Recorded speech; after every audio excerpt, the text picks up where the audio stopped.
I don't think it will change too much, Terra. Those quests are going to be owned by Poop Sockers, the Angry Goblins, and a 3-day spawn. Yeah, I think you probably will find a lot of Poop Sockers in there when it first comes out. People wanting to get all those quests done and be one of the first people on the server to do so. I don't know if I'll be joining them. I'm not going to be poop socking, but I don't know if I'll be joining them right off the bat. It's usually kind of hectic to try to fight with people who are hardcore players. You don't really win those arguments, and it's a lot of frustration. So I usually try to give them a good, 4 or 5 months to do their thing, and once it dials down and people aren't really going there as much, then I kind of show up and see what's going on. But if you're new to the zone and you don't know what is used for what, going there when everybody's poop socking, you'll usually be able to get some information. You're at the very least be able to see what mobs people are really, really going after, even if you don't know what they're used for. I kind of always wanted to have a faction tune to just hang out there one day and go exploring. But that would be cool, because as much as we've gone into that zone, we have not explored every inch of it. But yeah, there's a few mobs in there that I would love to be able to go in there with the right tune, maybe my monk, and solo, especially considering there is a epic piece in there for the monks that can be rather hard to get to. And if you don't get that whole kill on sight thing, and you can just take out that one mob and kind of be safe from other roamers, then that might be doable. It might be soloable. I don't know. I'll have to kind of check that out and see what's going on. But it's definitely going to open up a world of possibilities for people who may never have gone into that zone and get to experience it. It's gone through a lot of changes, though. If you look at it, it used to be the power leveling zone. Everybody would go over there and get powered level. They pull the entire thing, and then they did a change to the way the bard pool works and how many mobs they can actually attack at one time. And the zone pretty much died overnight. And for a while now, it has just been there for groupage. So the different transitions that it has gone through have been rather interesting. So I'm kind of looking forward to seeing how it affects the zone. I imagine it being one way, and whether it actually works out that way or not is, one of those predictions. You can kind of sit back and either enjoy the fact that you were right, or kind of marvel in the fact that everything worked out completely, totally different than what you thought it was going to be. You can kill King with 4 man. He respawns every 2 hours. It's easy to farm. Yeah, but 4 hours, no, 2 hours, 2 hours is a rather long time for people to sit there and wait, unless you're going to call the hero of them back as they go do other things. So I haven't really seen anybody do that too much, except for on raids. People will stay there for 2 or 3 spawns and get all the clerics pieces they need. But still, that's a pretty decent time to sit back and play gems. It'll be more popular for sure. Plenty of dogs to charm. Ooh, the dogs, though. Those are the ones that can see through your invis. I believe they even saw through our rogues' sneak. So if you are a assassin, be very, very careful when going through that zone. They are not fooled. Still remember going into Betrayer Camp with a guild group, and everybody left with a pipe. That would be nice. I still need one of those for my monk.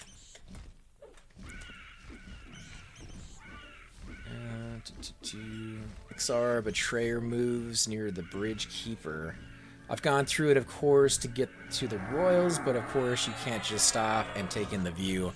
That's true. I have not been to the Royals since being back, actually. So we got all the way to the door one night with Nibris, but we didn't have anybody who could pick the lock. So we weren't actually able to get into that area. Otherwise, I think we probably would have killed those mobs. We had a full group with us. We had Thum, we had Nibris, I believe Cypher was there, Nonal was there, Chupa was there, and might have been Terra. You have to let me know if you were actually there or not. I can't remember for sure. But yeah, we were kicking the crap out of the whole zone. The 1.5 groups, and we even had a couple pickup people that were in the zone just kind of hanging out with us. Really, really fun. Very challenging, though, as the healer, to keep Nibris's pet alive. It can kind of cause me a little anxiety just because of how much money he sticks on his pet. For those of you who have never seen Nibris Chanter, he is another streamer out there and YouTuber.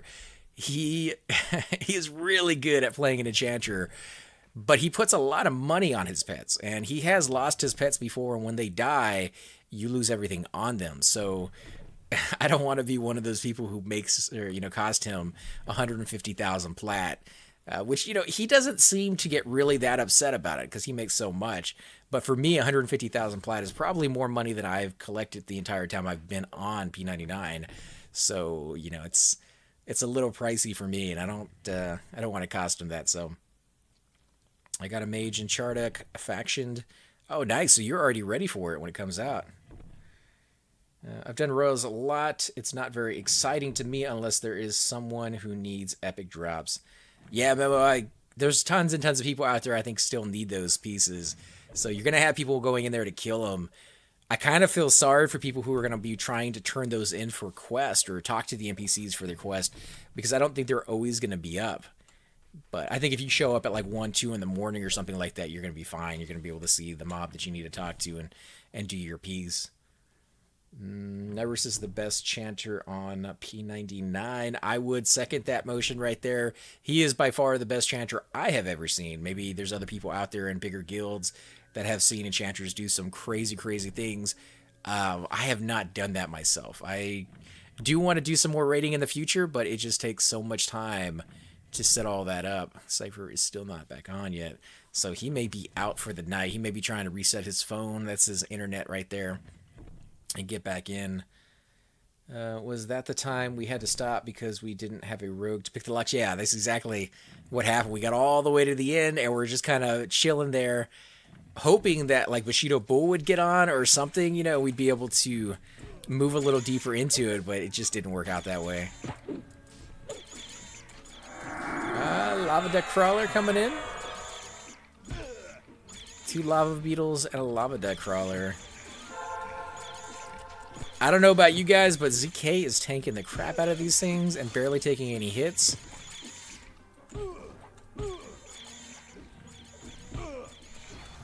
ZK says sorry. He may have actually snagged some of those from that Ogre right there. We'll have to see what's going on in a second.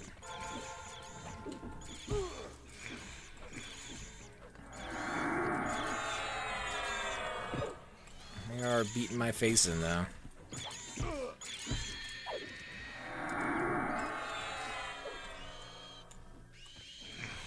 Let's see, I believe he's on the Lava Duck Crawler.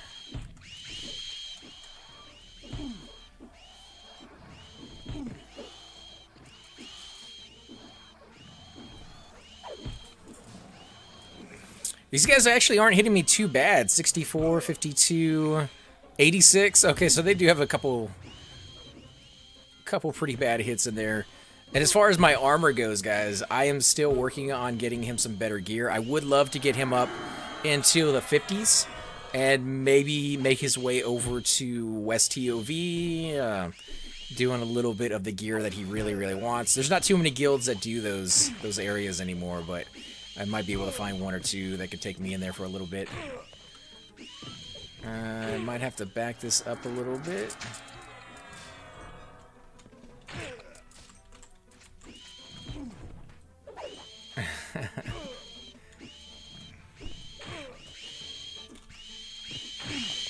Yeah, I'm gonna die here, I think.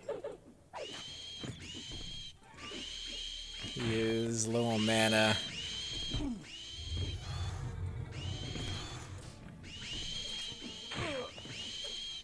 Let's see if our druid stands up. It's too late to run, 6%. I wouldn't make it.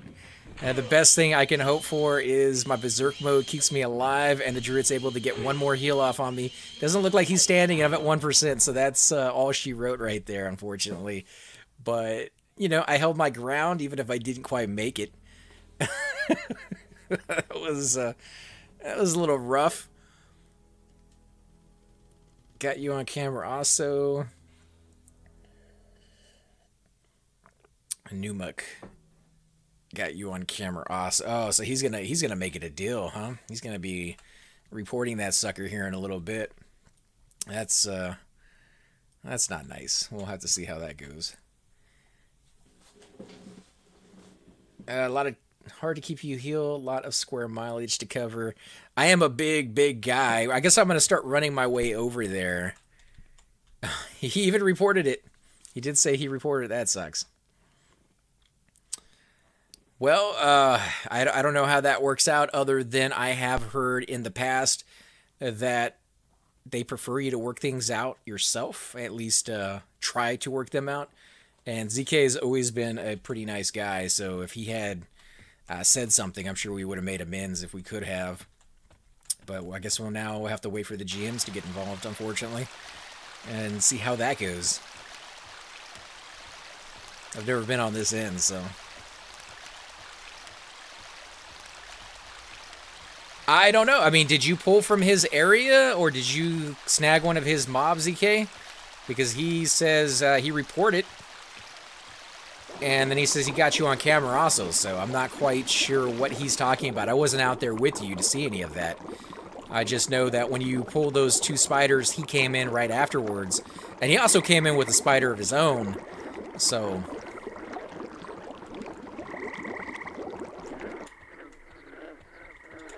Could be a long run back, though.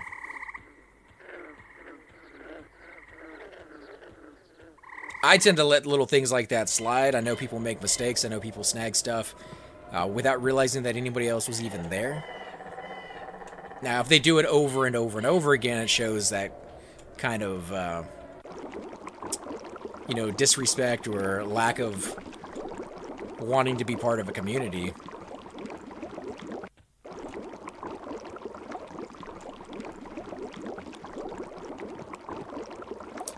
Some people are just poised and ready to pounce.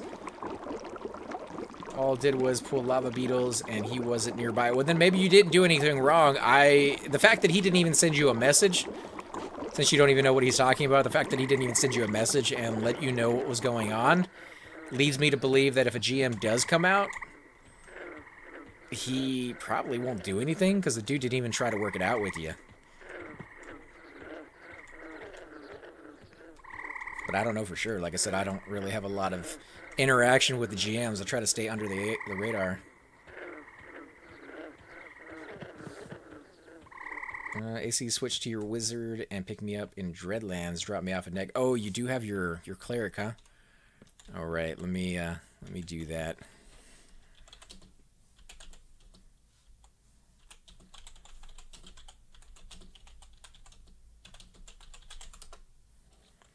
Alright, I'm gonna make leader Whirling Fist.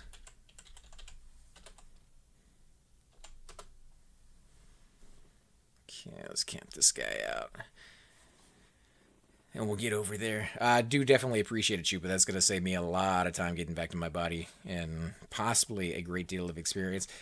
You know, maybe not that great deal of experience, maybe about half a bubble, maybe a little bit more. I didn't look at it before I died. So there could be a couple of little notches on there. But at 45, that's still a long, long time. He may be in recording, but won't matter if he doesn't actually show anything. Yeah, I guess so. I mean, we'll have to see. Have Bracknar show up in a little minute and boomhammer somebody, but... Actually, I don't think he deals with small potatoes like that. I think he deals with, like, the bigger stuff. We did see, who was it? Was it Landris? We had a sighting of Landris over in the East Common Tunnel. Somebody wasn't sure if he was actually a GM or a guide or what, because his name wasn't the right color. It wasn't lit up like most GMs were. So he might have been like incognito and not wanting people to know. Unless, of course, you know his name. If you've been on the server for a while, people tend to recognize the guides or the GMs that have been there and have come out and solved problems, or depending on your point of view, maybe cause some problems, I guess. They've always been really good to us. Anytime we've had issues, like Thum was stuck in a wall once, and he did a little petition, let them know he was stuck in the wall in Soul B because he had gotten charmed by the noble. And, you know, when he charms you, you're his pet from then on. And he has a tendency to, like, kind of throw you in that wall right in front of him, and you can't get out. So you're stuck in there. Fortunately, though, that you can't get attacked by, you know, the mobs that are next to him once you're in that wall. So Thum didn't die, but he couldn't get out. And within maybe, man, it had to be like a minute and a half or something, they came out and they got him. So really, really good service. Not all the time. Don't expect it. Don't expect it to be immediate. But yeah, they do tend to to mess with or deal with the ones that aren't, player driven. Like game broke me and I can't get out of a rock. I think they're going to be there for you. Poor GM, sometimes I just want to bake them cookies or something. It's the right time of the year, though. I worked it out. What did you have to do, ZK? Do you want to give us the rundown? Did you have to give him, like 1,000 plat, or kind of stroke his ego a little bit, give him a massage? What did he want? What made that guy happy? Because he definitely seemed like he was kind of ticked off at the world for something.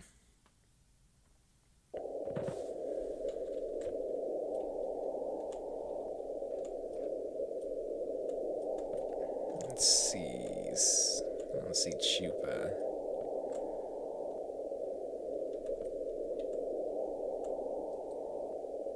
Oh, you're in Viz, alright. Let's get you to neck.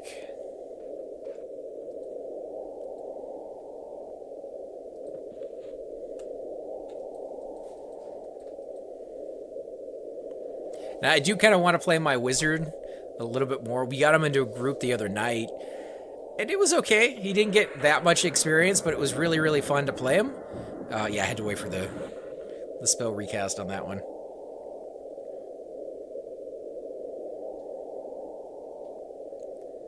You have your AFK splash page up still on stream.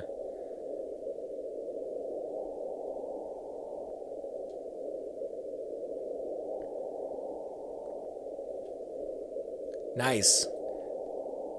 Nice. Thank you for reminding me about that. I completely forgot. Here I was thinking that thing's been up there for a couple minutes now.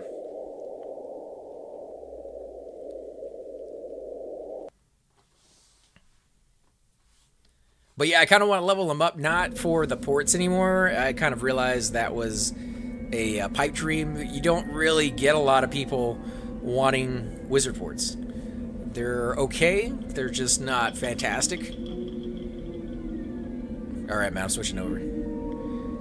But as far as a playable class, one that's really enjoyable, wizards are pretty good. I liked them at lower levels because they were able to, like, one-shot creatures, and they kind of felt uber to do so. I've never really had a class that if you got the first shot off and it landed, that's the key with a wizard, your spell's actually landing and taking full effect on the mobs, you had a really good chance of killing them in maybe 1 or 2 blasts. Warrior, they could take the hits, but they don't dish out the damage. Even rogues, they could backstab, but they don't kill in 1 hit. They take a little while to do so, and the whole soloing thing with them, I've heard, is kind of dependent on your health recharge, if you have a fungi or something like that.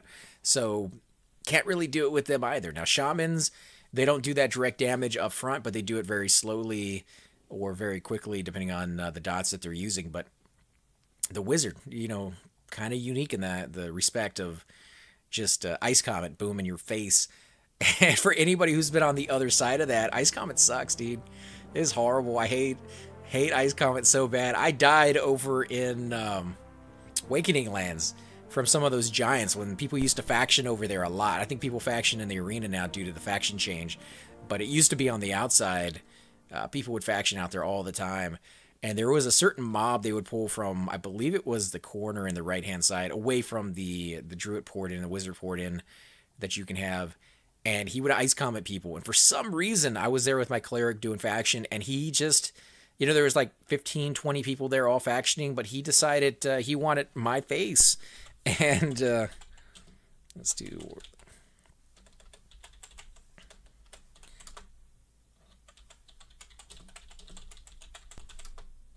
There we go. Let's consent. Yeah, he decided he wanted my face for lunch, and he casted that Ice Comet, and I was full life. I was full life, and I had buffs on, which was a surprise, because normally I don't waste mana on buffing myself, but I had symbols and Heroic Bond and a couple other things, and yeah, it just smoked me. One shot and I was dead, from full life to 0, so I'm sure he felt uber at that moment, and that's kind of the feeling I want when I play a wizard.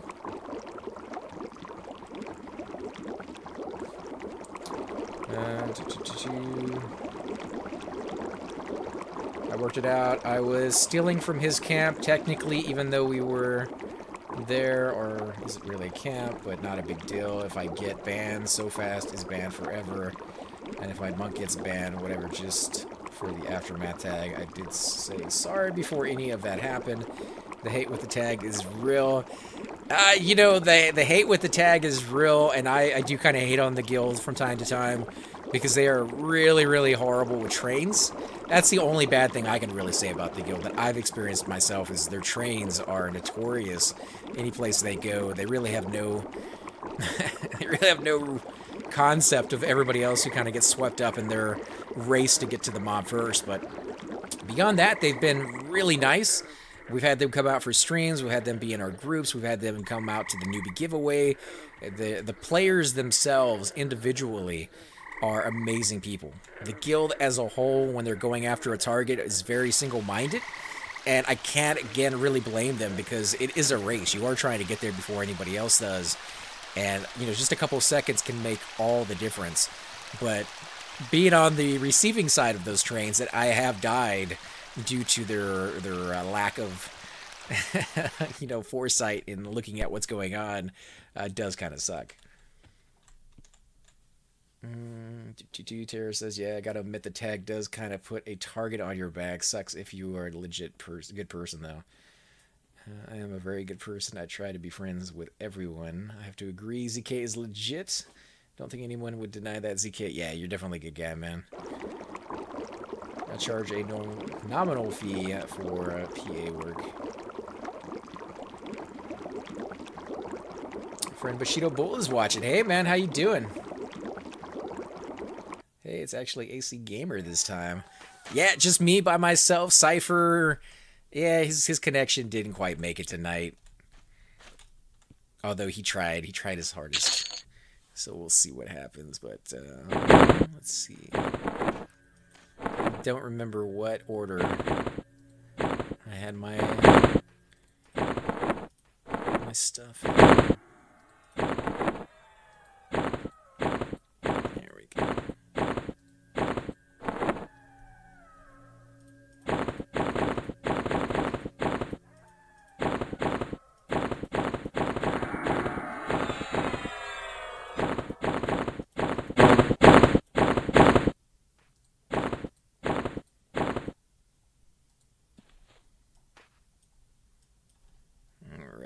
Back to normal, it looks like. Although I am fat again, I am very, very much blocking the tunnel, so I might get reported on that one. Although I don't have Aftermath after my name on this character, so I might be safe.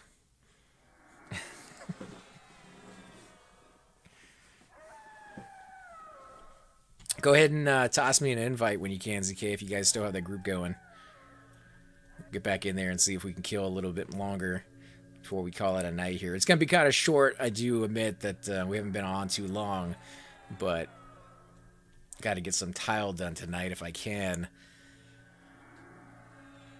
Already got a lot of it cut.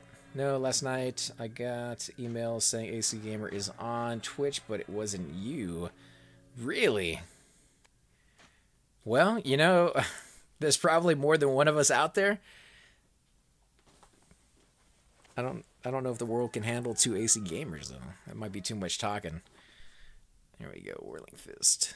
Alright, so it's just going to be me and him, though. I think we lost our Druid.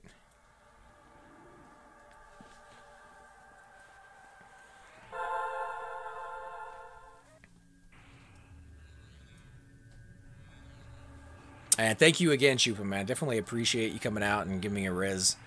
That was very, very nice. He might have taken off. He was kind of already on his way out when I sent him the message earlier to come join us. He had done 2 LFGs, didn't get any traction on it. And when I sent him the invite over, he was zoning out. So he zoned back in and came to join us. So it was about 2:45 a.m. though. Yeah, I was definitely not on at that time last night. Bushido AC Gamer is AC Gamer YouTube. I did try to get AC Gamer without the YouTube added on, but somebody had already taken that, so that's probably who you're talking about. That whole YouTube thing, it just sounds very, very tacked on. And it took me about 30 to 40 minutes to find a handle that was recognizable as my YouTube channel, but was accepted by Twitch, because there's so many people on Twitch, and they've pretty much taken every form that you can possibly imagine of every name out there. So when I see some of you guys out there with very clever names, I'm not only kind of envious, but I'm kind of shocked that you're actually able to get it. So you probably made it really, really early. I was kind of late to the game when it came to Twitch. Same thing with YouTube. Oh man, my stamina is still really low.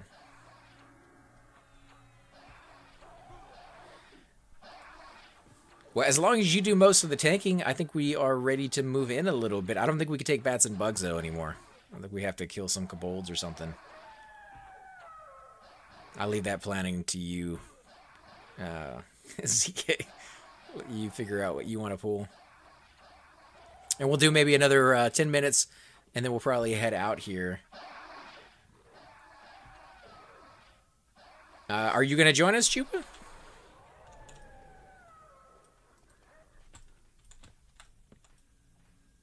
I don't see him here anymore.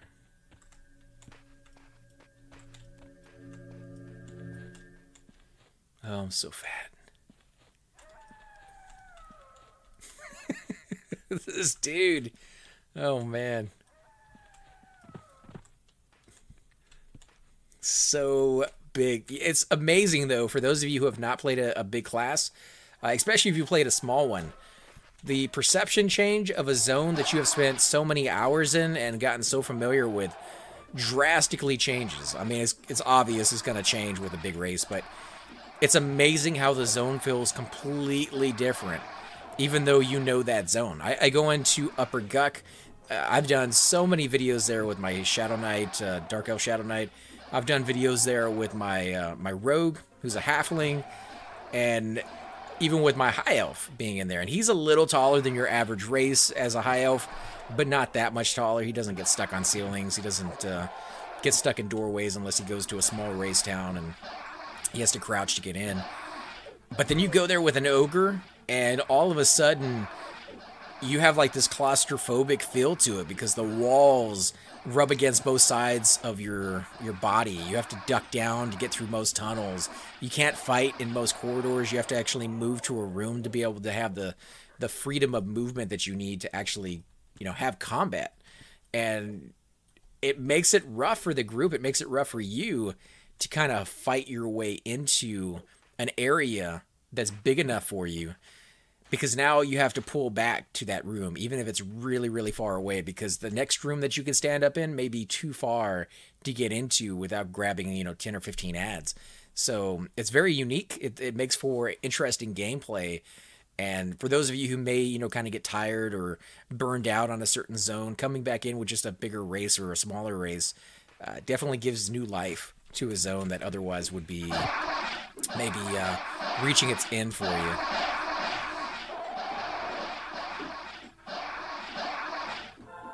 Bushido, I am the OG Bushido. No Bushido 1, 2, 3 or anything else. I am the OG Terrafina. None have came before me. Hey Arctic, how you doing, man? We're killing a little bit over in Soul B tonight. We're actually going to be wrapping up here fairly soon. We had Cypher on the call with us and Chupa earlier.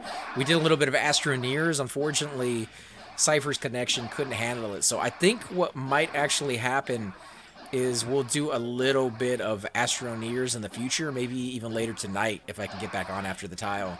And I'll do some solo play there and just kind of check it out. It's not as great of a game to play by yourself. It's definitely, just like any game out there, better to have friends when you're playing. But that one more so than most, because building with somebody else and having them either do the building while you do the harvesting or vice versa, or having them or go out with you while you harvest and then come back with so much more, adds to the gameplay. And it gets very, very crazy and wacky. It's a very cool game. And me and Cypher were very much looking forward to playing that one, but unfortunately, it just didn't go over tonight. Bushido Bull, haha, Shamans. Yeah, if you do the shrink thing, it makes things a little bit more manageable for you.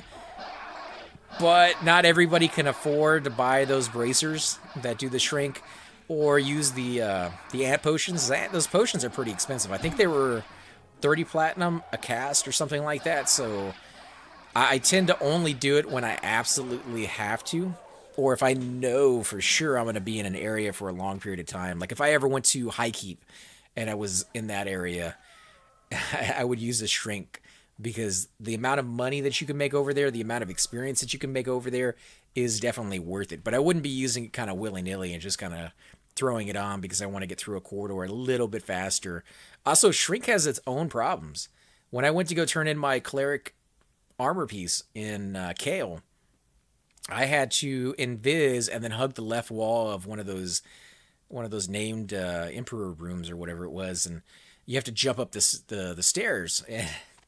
It is not an easy thing to do when you have been shrunk down to the point where I had to stop about halfway up the staircase and actually sit down and just hope and pray that my invis didn't fade on me, because I didn't have any more stamina to jump up another staircase.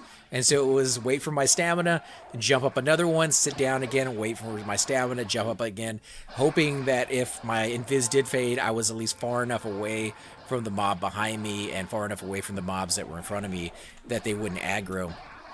Thankfully, I got through it okay, but it was definitely hair-raising to go through it like that, and it opened up my eyes to the fact that the smaller races do have problems. Cypher had that same issue when we were in Tower of Frozen Shadows. He's doing a walkthrough for that, by the way, for those of you who are kind of curious as to what each floor has and what mobs drop what. He's going to be doing a video kind of detailing all the loots in that zone. But there's a little pit on the very first floor, and it's very slippery around it, and he kind of went sliding into it. And as a small gnome, it took him about 5 to 6 minutes to get out of that pit, jumping. And when he fell into it the second time, he was just like, no, I'm going to throw my Dark Elf illusion on and just kind of run out of it rather than jump. Keep net neutrality, call your Congress senator. Yeah, the net neutrality thing, for those of you who have not heard about that, definitely would be nice if we could band together and make sure that does not pass. Unfortunately, 2 of the 5 votes have already said they 100% sure are going to vote for it to pass. 2 of the votes say they are not going to vote for it to pass. And the one guy who is the tiebreaker is the guy who used to work for the companies to make sure that it did pass. So that's 3 votes for yay and 2 votes for nay. And I don't see that changing, unfortunately. That sucks, but we'll have to wait until the world kind of realizes what net neutrality is good for. And once they having to start paying more for their internet just to be able to access websites that they commonly go to now, you know, they won't be so happy. So we'll see. Yeah, welcome to life as a gnome, and welcome to level 46. Yeah, baby. I can finally start using my hammer. So let's go auto attack on this guy. We'll find my hammer. You know, I guess I'm gonna take off the Lammy. I'm not really sure if I should put my Warhammer in my first slot or my second. We're just gonna go ahead and throw it in the second one for now and see how that works out. Probably should be in the primary hand though. Let's do primary hand. We'll try that. Thanks, ZK, man. Yeah, the experience in here is amazing. Do my jelly belly dance. All right. Let's do some dancing in here. Oh yeah, sexy time. Oh my god. Look at that, guys. That is a sexy beast. Woo, baby. Where's the earthquake, right? Shouldn't there be an earthquake going on every time this guy... I wish it was longer. In World of Warcraft, anytime you dance, you keep dancing until you, like, move or something like that. These guys, they don't. It's very, very short. It's just kind of like a little sexy shuffle, and then it's done with. But, oh my god, that dude is sexy. Let's see, what does that look like from behind? Oh yeah, shake your money maker. God, this guy is hilarious. I love playing the Ogre. There's something about this dude that just kind of, I don't know. It's fun to do. It's so different from all the other ones. Too hot to handle, too cold to hold. call the Ghostbusters and you're in control? Is that what you were going with? Sorry, guys. I've been watching Ghostbusters on TV. I don't know why. It's just the originals. The originals with like Bill Murray. Although I believe the new one had all the old guys in it too. At least the ones that were still around. That must be jelly because jam don't shake like that. My rogue is 39 now. I soloed all but 2 levels. Wow. Well, you know, that is a unique gameplay right there. A unique journey. Because I have not heard too many people as rogues soloing all that much. Now, I have heard of a few people doing it now and again. Bushido Bull has told us before how he can solo a lot of mobs, and he constantly does. When he's running back from a corpse run or something, he'll go through his little areas that he's very familiar with and see if any of the mobs are up. And he tends to get a lot of loot that way. But as far as my rogue goes, his journey has been kind of a different one. He was the tune that I made to show that if you were coming to the game late, maybe your friend's already in the game, maybe, you know, your boyfriend or girlfriend, wife, husband, whatever the case may be, and you want to kind of play with them, but they don't really want to start a new tune, and you don't really want to wait, you know, 2 or 3 months to catch up or do hardcore playing to get up to their level. There are other ways to catch up to them that they can help you out with. So you can do a lot of these quests, these crush bone pelt or belts that you can turn in, the shoulder pads. You can do the orc scalps over in High Pass, the Knoll scalps in the same zone, the goblin ears that you can get in High Keep, and all these can be gathered by people of equivalent levels. So if you go over there with like a level 10 tune, you can get a lot of those belts and get somebody up to level 10 very, very quick. If you go over to High Pass, which is like a level 20-ish zone, you can kill those mobs and get a lot of the, you know, either Knoll or Orc scalps and get somebody up from level 10 all the way up to level 20-ish. So don't really have to go beyond your means. You don't have to really spend a lot of money. It's just while you're leveling as a lower level, they could be gathering stuff for you. So that was kind of the point of that video that I showed. But he went from level 1 all the way to, I believe, like level 26 or 27 just doing quests. Like, he had no skills in any of his stuff because he had never really swung his dagger. And after I got him up to that point, I was thinking, like, there's other quests that he can do. He can go to, like, Split Paw and get those 4 orders and turn those in. There's other ones that I was like, okay, I want to continue on with that series like that. But at the same time, I really, really wanted to play a rogue. So he's been torn between grouping and not grouping, don't wanting to level him up so much, and wanting to experience what it's like to have a rogue in a group. So good to see you back, dude. Makes me a very happy. Cheers. Thanks, man. That actually means a lot. It was rough there for a while. I know I was gone for about 3 months.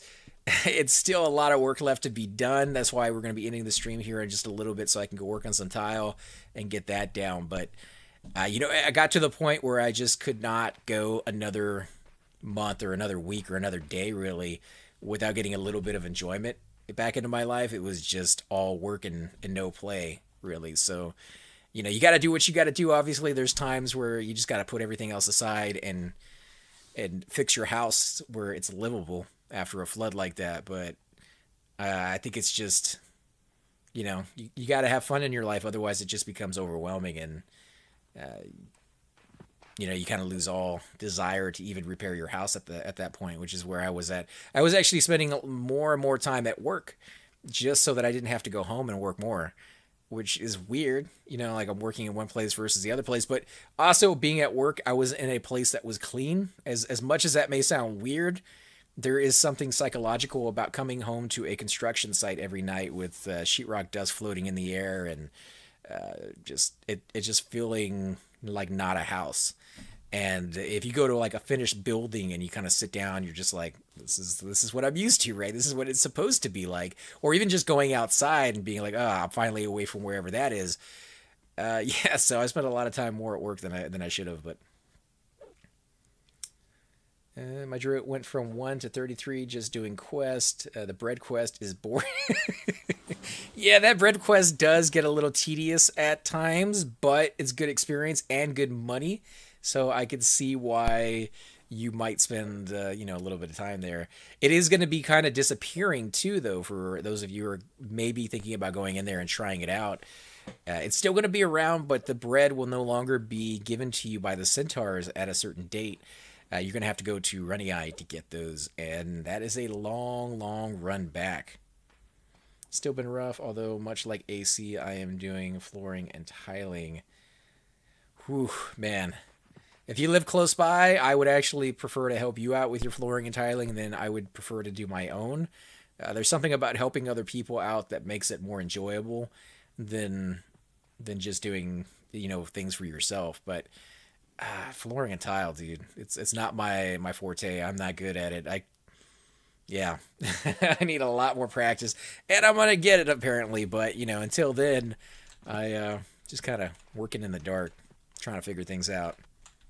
Watching lots of YouTube videos on how they make things look easy. It reminds me of, as a kid, watching Bavila on This Old House, and he would sit there and he would show you how to do things. He would interview the people that he had working for him, the carpenters, the electricians, you know, every single person that had a hand in building a house, and he would talk to them, and they'd be like, they'd be doing their thing as he talked to them and explaining what they're doing, and you'd watch it and you'd be like, oh man, that looks so easy to build a wall.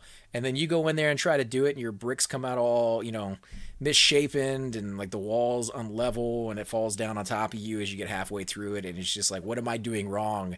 Well, you know, they got like 40 years under their belt, and they make it look easy. So yeah, YouTube videos help to a certain point, but I don't think anything really can replace experience and just getting your hands dirty and seeing how it works. And some people have a knack for building, and some people don't. And you know, I'm not technically one of them that has a knack for building. I'm not horrible at it, but I'm definitely not good.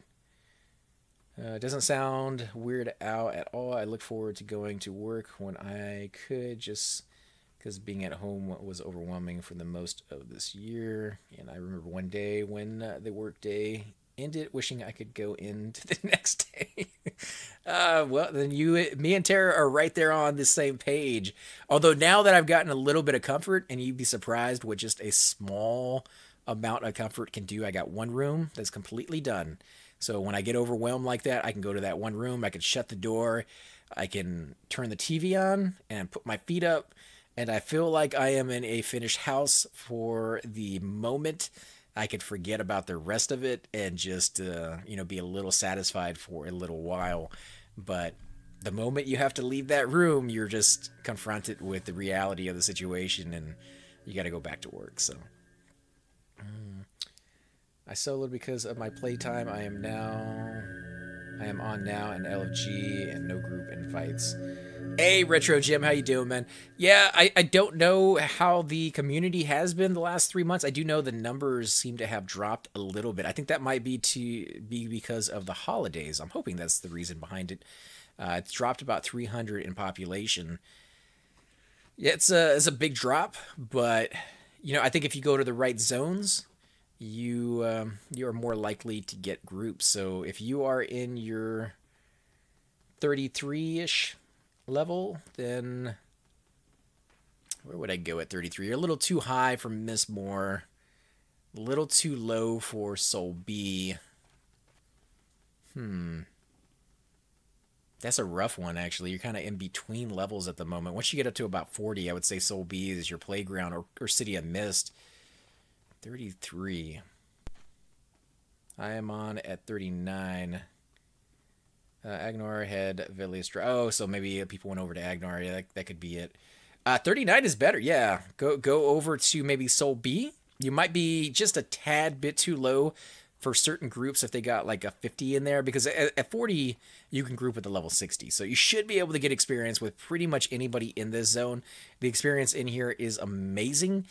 And City of Mist is right there with it. So I would try either Soul B or City of Mist. City of Mist is really, really busy. So if anything, you might have to sit there for a while waiting for a group. But eventually you'll get into one. I would imagine we'll lose people when Luckland drops on Agnar just because there's people trying to preserve the devs to release it on this server. I don't think that's ever going to happen. I think, they've even said the exact opposite, that there's never going to be a Luckland on here. I could maybe imagine the people who run Project 1999 doing another server and putting Luckland on that one if they ever wanted to, but I don't think they have the desire to do that, because they have talked about making another server on P99 that would go through all the patches the way it was supposed to go through, the way that it went through originally when Sony was doing it, to the timetable. Now that they've worked all the kinks out and they've gone through the whole system of, rolling things back and doing it the hard way, the manual way of it. And they talked about doing that at some point in the future. That is going to be a thing. I don't know when, but it will be pretty amazing. And then they're going to merge the servers together when they get to the end. So when they get up to Belius, you can kind of go through and get all the loots that you weren't able to get the first time around. Maybe you didn't play when P99 first came out, which I didn't either. So I missed out on like the Mana Stones and like the Guise of the Deceiver, or the Mask of the Deceiver. I can't remember which one is the pre-version and which one came later. Mistmore is 39, is worse experience than soloing. Yeah, Mistmore, you probably don't want to really stay there past 30. I mean, you can, but you don't really want to. Live also had a new X-Pack. Oh, I did not know that. And of course, a lot of people seem to have liked Planes of Power. I liked Pop. I didn't like a lot of things about it, but I did like the raids. I liked some of the things that they did for the classes in that expansion, but it would be really, really hard for them to take out all the things that I didn't like and put just the ones that I do like, and they've already said they're not going to do that anyways. I wouldn't expect them to put that much time and effort into it either. Wow. Dude, you get a lot of rude gestures tonight. Is your guild tag really that horrible? Like, people just see Aftermath and they're just like, I'm going to come over here and give this guy the finger, man. That is... Wow. Like, I've given Aftermath crap before in the past, but now I kind of feel bad for doing it, because you guys, the stuff you have to put up with, I can I can see why you guys are jerks, because why not? Even when you're not doing anything, you get treated like crap. So, like, why not do something wrong? At least then you deserve it, I guess. Give ZK a big hug. I think he probably would need to. I would need one after playing with Aftermath, I guess, as a tag. Man, you guys, I'm sorry, dude. You don't deserve that. That's horrible. Yes, and my point is that since they will not release anything past Velius on P99, people who want it might be inclined to move to Agnar once Luckland drops. You might be right, but I think if you're looking for a classic fill, which is why you're on this server in the first place, Agnar's not going to be what you're looking for. At least that's what I've heard people who are on that server say many, many times. It's not the same as old school. It's good. People like it. It's just not the same. So it comes down to taste. What are you looking for when you play EverQuest? I still play P99 because Agnar will die in 2 weeks of pop. Yeah, Agnar doesn't sound like it's going to last long, just because of how Daybreak Games does their servers. The same thing Sony used to do. They come out with a new one, everybody moves to it, gets a lot of population. Eventually, it starts to dwindle for whatever reason. They get another server, everybody moves to it, the old one dies or stays around for a little bit. They come out with another one down the road, everybody moves to that one. Either, the second to the third one dies, and it just seems like a progression of another server, keep things as fresh as you possibly can without ever thinking about the long game of keeping the servers around for 4 or 5 years. Lost Dungeons of Norath. I liked it when it first came out, but I can't stand instances anymore. Seems so. I'm used to it. Ah, man, it sucks that you have to be used to that kind of hate. Agnar is not classic. I play both. Chrono Farmers moved to it for the new servers. Agnar is pop locked. Yeah, the Chrono Farmers is one of the main reasons I didn't even try it. I was going to go over there. Super Bits and Bob went over there. Some of my friends went over there, Chupa and some of the other guys, they tried it out. But when I heard about the Chrono Farmers really just taking the fun out of the game and trolling people just because it's money. They're making... Man, what was the ridiculous amount of money? It was like 1,500 chrono for an item, for like a gem. And each one of those chronos are a month's worth of free play. Well, I guess it's not free. You're paying for it in real life with real money. But if you can trade it for in-game currency or in-game items, then it's free to you. And 14 or 1,500 of them means you could play for like the next whatever amount of years. You're done. Like you could play for the next couple of decades, and you'll probably never have to pay for the game ever again. So it's really sought after, but these guys get really greedy, and they go after these things again and again and again. They walk away with like 1 million chronos, and like at some point you're just, you know, you're sucking the life out of the game. But I think just like P99, there exists a community of players who would be happy to stay on Agnar since the stopping of the expansion era of many players enjoyed. You know, there might be a community there. There probably is, like you said.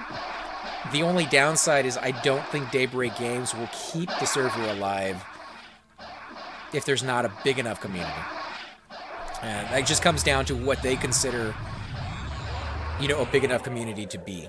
If they feel like, you know, 400 or 500 players that, you know, are on at all times is worth the cost that they put into it, then yeah, they're keeping it around. But I've seen in the past many games will do this. World of Warcraft, you know, Everquest 2. They used to come out with servers, progression ones, time locks, everything under the sun that you can think of. And they would stay around for, you know, a few years, and then they would just disappear. And the whole community would be upset that was stuck on that one, because all that work, everything that you did is just gone. And that's one of the things that I was kind of worried about when I came to P99 is, will it be around in 4 years? Will it be around in 5 years? If I'm still playing, I don't want my time and everything that I was really hoping to achieve this time around to just kind of be thrown out the window because it's gone. And when I saw how long they had been around, and I saw that they had permission from Daybreak Games and they were on good standing and all this other stuff, it really kind of eased my you know, worries of something like that happening, and made it where I don't even need to think about that anymore. I can just play the game, enjoy it, and if it's around in 4 or 5 years, maybe I'll still be playing, and maybe I won't, but I have that option. I'm not worried that it's going to be shut down tomorrow because there's not enough players on it. And I do have that worry with Live when I go to one of their expansion servers or one of their time lock servers, that it's not going to last that long, because that's the pattern that they have shown in the past. People also sell characters on Agnar, which is legal. Oh, well, I'm not sure how I feel about that. I don't think I would ever want... The problem with selling characters is you may get to know somebody, and then somebody else will log onto that account. They used to have that problem on Live with Sony, and you would see people that you knew, and they would log on, and all of a sudden they didn't know anything. They didn't know how to play their class anymore, and you'd be like, oh yeah, that guy sold this character off. Very obvious. I did have somebody do that to me once. I came back from like a 4-year break, maybe even longer, on EverQuest 1, and I couldn't remember how to dismount. I couldn't remember how to get off of my lizard, and so I sent somebody tell on my friends list. I had no idea who they were anymore. My mind is mush anyways. And I asked them, I was like, hey man, do you remember how do you get off your mount? I even told them I was back from a break, and they're like, yeah. They're like, did you buy this account? Like, they didn't believe me. They thought I had bought the account from somebody.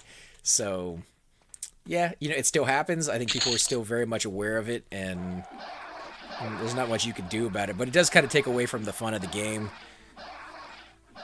as far as the community goes. Somebody could be really big in the community, very nice, and then somebody else buy that account afterwards and just completely and totally ruin it. GG already got 223 backstab, new record. Nice, man. I think WoW Classic will be very strong. Was an emulated server that had pop around 4 to 5 times that of normal retail servers back in the day. Yeah, the problem with WoW emulated servers is that they're not legal, and Blizzard goes after those companies quite viciously. Rightly so, I guess, you know, if you're talking about legal reasons. But once WoW is no longer doing too hot anymore, maybe it changes hands from Blizzard to somebody else. They may lax their position on that, or come up with their own, you know, time lock servers from way back when that is more of an emulated experience to what the fans are looking for. I think that's going to be a thing. I really wish that these MMO companies out there will look at what the community at large really wants. And this seems to be every single time an expansion comes out, there's a decent amount of people that don't want it. And I would hope that at some point they would make it where if you're playing on live, you're playing the game as it comes out. There's a new expansion coming out, say World of Warcraft, and you know, like 60% of your subscribers will cancel their subscription rather than play with the new expansion. Save the old game before you introduce the new expansion. Save the old game and give those people who are paying, the people who are subscribing to you and giving you monthly money, the ability to switch over to that other server and stop the time lock there. Don't add any more junk to it. Don't change the way the mechanics work or the graphics or all this other stuff that you kind of want to do, and let the other side of the population, the other 45% of the people or whatever it is, continue on with the new expansion. I think that would be amazing. I think that would really help them out. And if at some point those people who are playing on those time lock servers want to move up to the next time lock server, maybe they're 4 or 5 expansions behind, and there's a time lock server for each one of those expansions beyond them, maybe for a small fee, because they always have to charge something. They're going to do it for free, but maybe for a small fee they can transfer you over to the next expansion, and you can spend a little bit of time there. And once you get your fill of that one, maybe move on to the next one, or maybe you never move on to the next one. But give people the option to play the game that they enjoy and have enjoyed for many, many years the way they want to, rather than the way you're forcing them to do it. Just my 2 cents. I don't think they're ever going to do it, but I really wish they would. Don't upgrade your PC. Oh, wait, I missed something. I think the demands is those. Don't upgrade your PC. Then what about upgrading your PC, Bushido? They announced World of Warcraft Classic by Blizzard. Oh, nice. Nice. About time, man. They really took their sweet little time on that one. I don't think they'll have the tokens on the classic servers of WoW. At least I hope not. I get Blizzard will, because tokens are muddy. It'd be rough to set a price on a classic server, at least for a while. Back then, getting your epic mount at level 60 was a huge deal, and that was just 1K. And I hope they take it slower too through the updates that they put into the game when they go back to classic. Let people experience the game. Let them go around to all these zones that maybe they didn't get to experience the first time around. I was lucky. I came into Everquest when it first came out. I think about a week or something after it had launched. But not everybody did. And even going through all that at live, I didn't get to get everything. I didn't get a Mana Stone. I didn't go to a lot of the places. I just didn't know they were dropping. They were very, very highly kept secrets and very sought after when people found out those items were dropping. So, just slowing it down so that everybody can experience those. And yeah, maybe you make it where the item drops dramatically in price because everybody has one. But at some point, people leave. People create new characters, and those characters won't have them. So I think it evens out. Don't be too worried about the in-game, currency or in-game value of items. I think that all takes care of itself at some point. Don't upgrade your PC if you want to keep playing P99. Oh, yeah, Bushido upgraded his... Oh, man, I keep forgetting if it's a graphics card or CPU, but he upgraded one of them, and it made it where he was unable to play Everquest anymore just because it was running too fast for the game, which is the weirdest problem I've ever heard of in my life. I've never heard of being too sophisticated to run a game. I have heard of the programming you're using. Like if you try to play a DOS game on a new Windows computer, it doesn't work, so you need an emulated server like DOSBox to run those types of games.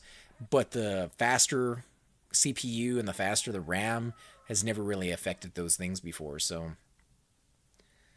Blizzard loves money, and they love the cash shops they have.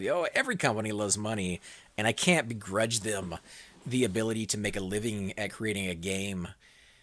That would be amazing. I'm creating my own game, so, kind of at the same, I don't want to put any of that stuff in there. It's the same reason I don't ever put commercials in my videos. I always put one at the beginning and one at the end. And I feel like if you guys want to watch those, if you feel, the video is worth, 3 to 4 seconds of your time to watch those videos and I can make a little bit of money off of that, I'm okay with that. But I don't want to break it up.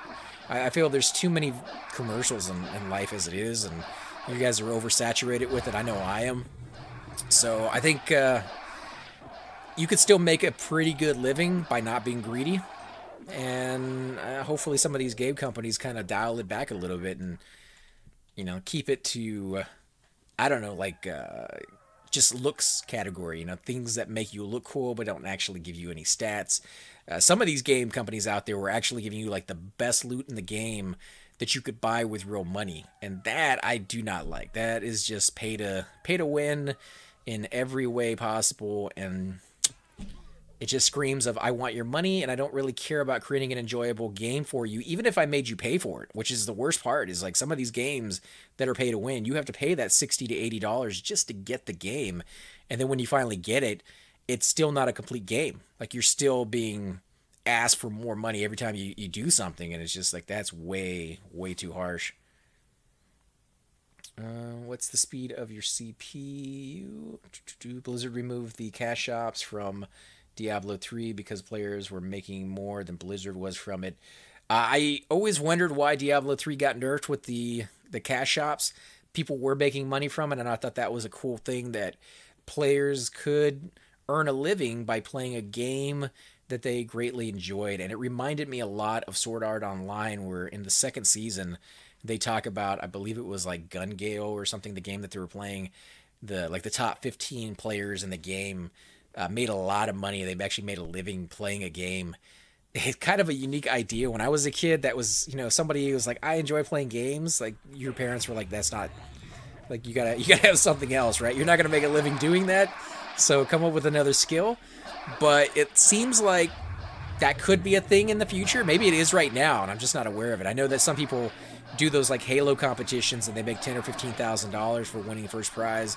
But I don't think it's like the rodeo just yet. I don't think that there's enough prizes for everybody to be able to make a living, whether you're making a good one or not. There's people out there, why I mentioned the rodeo, that's all they do is they go and they ride horses, or they ride bulls for a living, and they go from one rodeo to the next rodeo to the next rodeo, and they may not be well known, they may not be the top 3 people, but even getting in like the top 50, they make enough money to get themselves to the next one and the next one and the next one. So maybe at some point games will do that, and there's going to be a big enough population for, just people who are passionate about the video game that they play. It's an interesting idea. It may not be for everybody for sure, but when I first ever launched this game, it looked like my tune was skating. CPU speed can really mess with your game, and by this game I mean P99. What are your thoughts on Star Wars Battlefront 2 microtransactions and the gaming community complaining and them removing them from now? The gaming community as a whole, I am amazed and just proud to be part of, to be honest, guys, because there are so many other things in life that I wish people would gather together and do something about. Like if you get treated really horrible at like CVS or Walmart when you go and get your prescriptions, and there's nothing really you can do about that. There's entire cities that have banned Walmart, but you don't fix the problem by complaining. It seems like there's always somebody else to replace you that doesn't know any better or just doesn't care. But when it comes to gaming, man, you mess with gamers, they go out of their way, which is amazing. I love it. Keep doing it, please. Every step of the way, I will support you guys. They go out of their way to bring that company down legally. They're not going in there bombing people or anything like that, but they spread the word.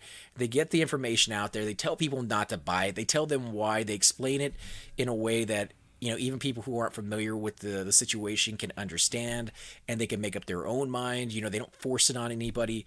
And I believe that is how you change the world, by your dollar, by where you spend your money. The game companies out there, they probably don't give any, most of them anyways, probably don't care any little bit on what our actual thoughts are. But if you hit them in their pockets, they do, right? They want to make money. They have to make money. That's the way the world works. So when you band together like that, it's amazing. As far as the actual stuff that's going on with Star Wars Battlefront 2, it's EA. You know, like I could say enough said there. It's EA. They are notorious for doing this kind of stuff. They've done this stuff for many, many, many years, and it's just kind of to be expected. But yeah, they irked a lot of people off, and they came up with a new solution to try to help people or try to ease that aggravation that they cause people. And what it was is they came up with new characters. I think it was a total of like 8 new characters that you could earn through the game by either playing like the multiplayer and earning enough cash, and each character was going to take you something like 40 plus hours to unlock doing it that way, or which is the way they preferred it, is or I'm sure, you know, my own opinion on it is the way they probably preferred it, is for you to spend real money to buy these loot crates. And the loot crates had a chance of giving you all sorts of stuff, upgrade items, new characters, cash that you could use to unlock those characters. And it was random, you know, it was like gambling a little bit, because you never knew what you were going to get out of it. And that was really the way they wanted you, or kind of maybe, you know, pushed you into getting it if you wanted to be like the hardcore. You wanted to be the first guy on the block to have, you know, Darth Vader, or, you know, all of the characters unlocked. You could go that route. You know, I understand they're a game company that has to make money, but it wasn't something that sat well with the community. So the way they kind of fixed it is, from what I've heard anyway, because I never actually played it myself, they lowered the price that you needed to unlock each one of the characters. But simultaneously, on the back end, they lowered the amount of money you got for completing each mission in multiplayer. So it still took you about 40 hours to unlock the character, but the character only cost like 5,000 instead of 30,000, but you only got like 300 credits for completing a mission rather than like the 7,000 you got previously. So it was like a backhanded deal of, here, we're helping you out, but we're really not helping you out. Shut up, stop bothering us. And EA has done these things many, many times before. You know, Mass Effect was another game that they kind of did this, where they changed the ending, and they're like, here's a new ending for all you whiny crybabies out there who didn't like the ending in the first place. By the way, it sucks just as bad as the first one. You're not going to understand it, and we don't care. Yeah. So I am not happy with the third ending on Mass Effect. Most people aren't.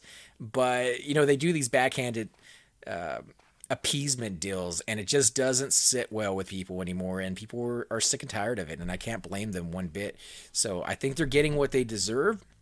Will they learn from it? Absolutely 100% not, in my opinion, because they haven't learned from it in the past. This isn't the first time gamers have spoke up and you know, got together to teach a game company a lesson, and it's definitely not the first time that they've done it to EA. So it is what it is, but yeah, they're pretty horrible sometimes, most of the time, all the time, a little bit. Let's see. Toggin says, I personally love giving Aftermath the finger. EA lost $8 billion because of it. Yeah, but do they see it that way? I think they see that they lost $8 billion because they couldn't pull the wool over the gamers' eyes. So instead of coming up with a way to make a better experience, they're probably trying to come up with a better way to pull the wool over your eyes next time. You know, it's EA. CK, love you too. Yeah, it's definitely hurt them as much as they want to act like it didn't.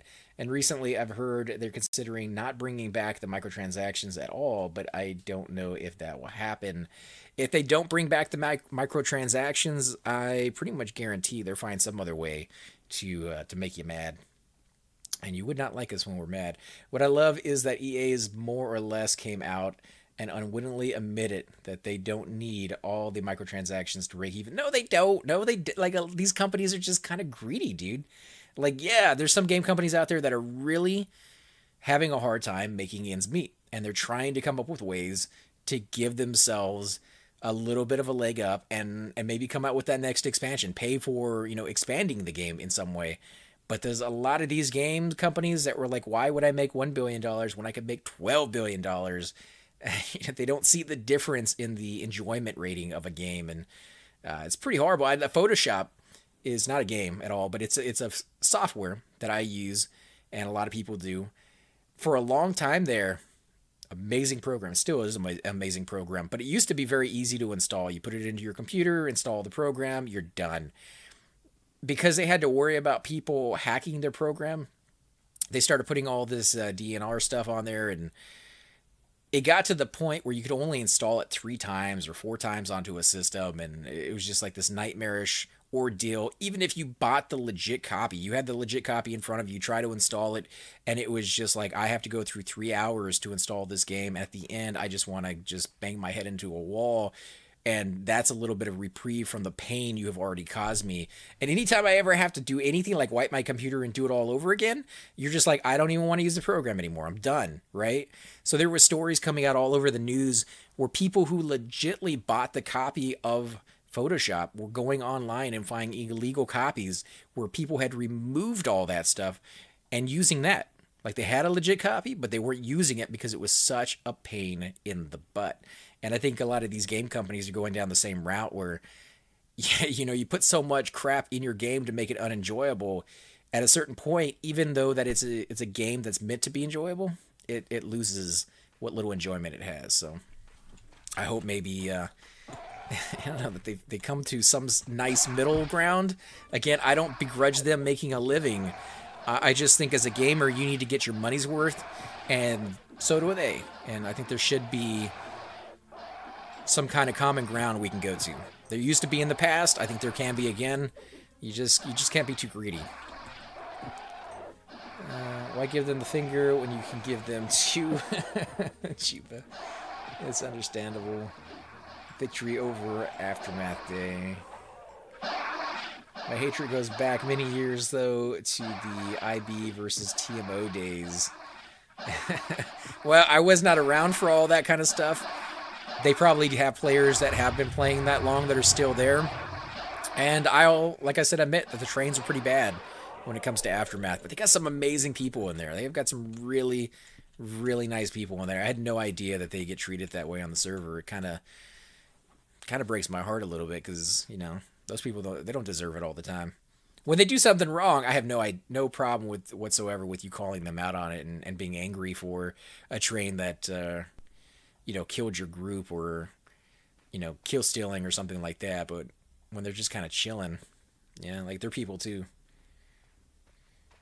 They only temporarily remove the microtransactions. They will be coming back. George Zimmerman from Men's Warehouse guarantees it. That guy's not part of the Men's Warehouse anymore. They don't guarantee anything anymore. They took a giant step backwards in those commercials. They just say you're going to like the way you look, but there's no guarantee. Most of the people from back then aren't even around now. Yeah, I would imagine most wouldn't be, but there's probably a couple holdovers. Gamers win against EA, and EA is one of the bigger companies. I think gamers win in general when they stand together and they unite, just like anybody can, whether it's gamers or women or men or kids, you know, whatever the cause is. When you unite as a whole and you have one voice, and yeah, it's pretty amazing. As I said before, I am very proud to be part of that crowd because it's just, we do stick up for each other. We do stick up for what we want as a community, and we're not just willing to settle. There's a lot of games out there, guys. Lots and lots of games. I get so many games to review that even if I spent all day long every day, I could not keep up with it. Could not even come close to keeping up with it. And I don't even get all the games that come out.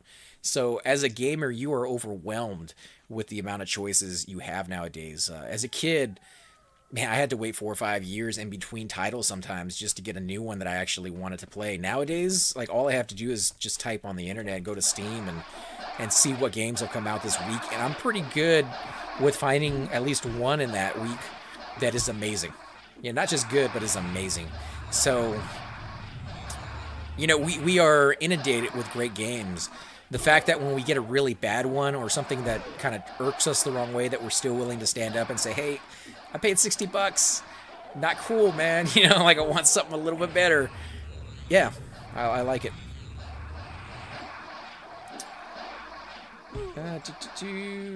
Gamer wins.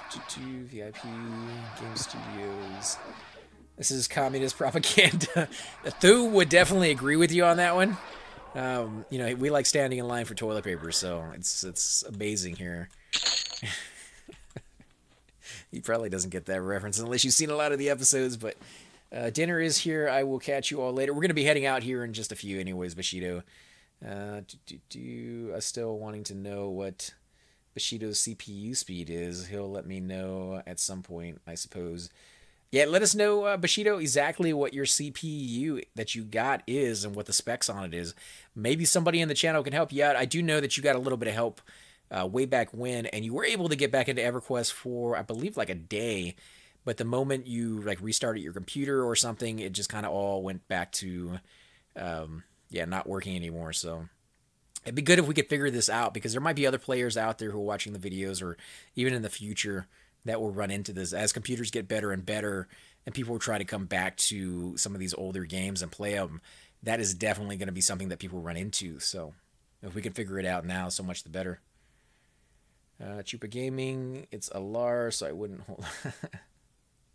On that note, good night, children. Later, Chupa. We'll catch you tomorrow, man.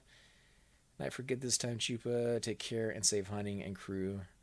I wear the red with pride. That's Tara right there. Yeah, and on that note, guys, I think we will head out here. We played a little bit longer than we had planned. It had been a pretty crazy night, and we got through quite a bit of stuff. I got my level out of this. ZK, did you get any experience, man? I know you're a little bit higher level than me. I know we weren't getting experience on all of them, but we were getting experience on a number of them. I'm already half a level, or half a bubble, into 46, so that is not bad right there. Sounds like he overclocked his CPU, and if you do that, it makes it faster and hot in temperature. I don't think he overclocked his CPU. Now, I do know that there are some CPUs that are pretty fast, and they may seem like they're overclocked, and maybe some of them even come already set up to be overclocked. I've never done it, so I may just sound like I have no idea what I'm talking about, because I don't. But yeah, CPU is amazing if you get a good one. I got a i7. I'm looking forward to the i9s. That will be nice when those come out. It will definitely make using VR that much easier. Now, with the i7, I've had no issues whatsoever, no lag with VR. But I do know some of the newer games that are coming out are going to be massive in their requirements. And I'm pretty sure i9 is going to be kind of a requirement in there at some point, especially if you want to run them on their full extensive graphic looks, which will be absolutely amazing. Now, I have mentioned in the past, guys, I will be doing some mixed reality. If those of you who have no idea what that is, basically me standing in front of a green screen, projecting the VR environment around me instead of just seeing through my eyes like you are right here on the screen and seeing a flat portrait. You'll be able to see me standing behind a counter with the foreground and the background, you know, in the right positions. And, you know, you can see things sneaking up on me that I myself don't even see because I'm not looking in that direction. So it will bring a more immersive feel to the videos. As the player, as the person who's actually wearing the VR headset, there's not much more you can do to make it more immersive for me. It feels like that three-dimensional environment when you're in the headset. But for filming, I don't like the flat screen because it just does not portray what the game should be. And I hope one day somebody out there, because it's not going to be me, I don't have enough programming knowledge, but hopefully someday out there, somebody who does have the knowledge could possibly train us over here. We might have to zone this, ZK. That's a lot of mobs that is going to be coming back here in a second. Actually, maybe we can go over here into this little cubby hole. That might keep us from getting aggroed. We'll see here in a second if they go by. I hope they do. But yeah, I hope somebody will turn P99 into a VR game. I know they're doing it with Skyrim. They did it with Fallout 4. And they are doing it with, what is the other game right now? There's another big one. I can't think of it at the moment. But yeah, it's going to be pretty amazing to go through a game like this in VR if they can ever do it. Skyrim would be pretty amazing as well.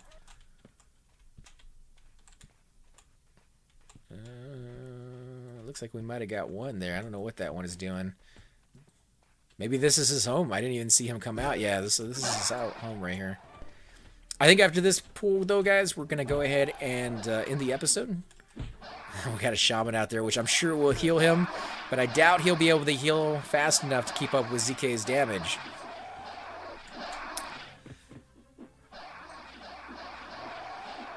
And we got another roamer coming, ZK, so we might get that shaman in the hallway as well. Yep, we got the shaman and the kobold.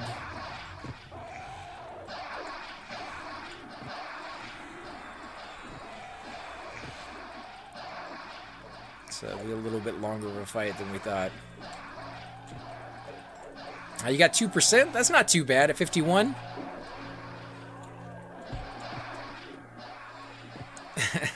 51's not the worst hell level for sure, but it's not an easy one either. If we had been killing bats and bugs, I think it would have been a lot easier for us to get you some experience in there. But it's pretty busy in this zone tonight. Pretty busy in Soul B. What's City of Mist look like tonight?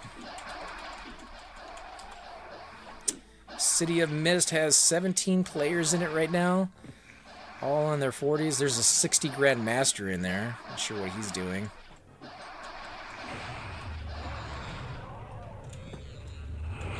Alright, I was going to say let's book it to the entrance, but there's no booking it when it comes to this guy. Move.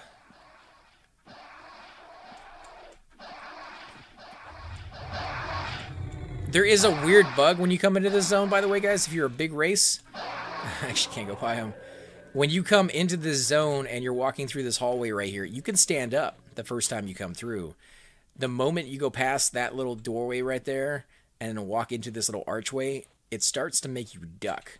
And once you duck, even when you come back into this little corridor, you can't stand up straight anymore. So I'm not quite sure what causes that, or if any of you guys have any answers on fixing that, but it definitely makes things very, very difficult. Like, you just can't pull. You can only do body pulls. Alright, let's get out of here. Because as soon as I zone out, I should be able to stand up again. But again, guys, thanks again for watching. I hope you all have a wonderful rest of your night. We should be on tomorrow and hopefully a little bit Friday if we can pull it off.